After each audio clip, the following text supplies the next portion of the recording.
سیتا قاسمي داسې کار وکړ چې نورو میلیونرانو او مشرانو نه و کړی. دا چې څه یې کړي ویډیو تر پایه وګورئ. ګرانو لیدونکو السلام علیکم. افغان سندرغاړې سیتا قاسمي د افغان نجونو لپاره د 100,000 امریکایي ډالرو په ارزښت یو ښوونځی په هغه سیمه کې جوړوي چیرته چې جونې د ښوونځي د نشتون له امله له زده کړو بې برخې دي. دا تړون نن د پوهنې وزارت او سندرغاړې سیتا قاسمي ترمنځ لاسلیک شو. دا تړون د دواړو لورو ترمنځ نن شنبه د زمري پر 12مه نیټه لاسلیک شو.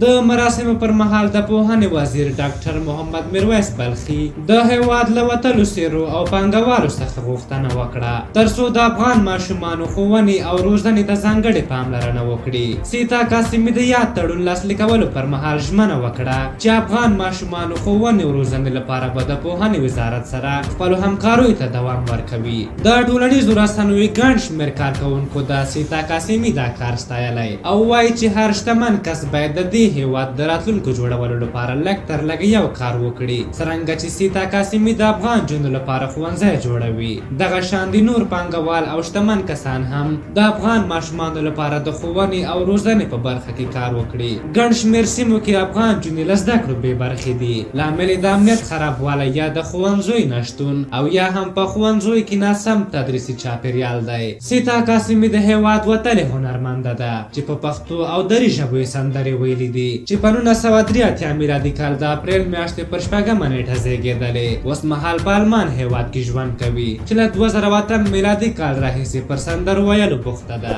نوموړې تر دې وړاندې هم د افغان میرمنو لپاره ګڼ شمېر خیریه کارونه کړي دي. نورو سیاسونو او مشرانو ته شرم پکار ده چې یوازې ملت ته تاوان رسیږي او خیر یې نشته. که دوی لږ هم شرم لري باید د سیتا قاسمي له دې کاره وشرمیږي. په هر حال تاسو د دغه موضوع په هکله څه نظر لرئ؟ خپل نظرونه مو راته په کومنټ کې ولیکئ. که زموږ دغه ویډیو مو خوښه شوې وي ضروري لایک کړئ. تر بلې ویډیو به په لوی او بخښونکي خدای سپارم. د الله په امان.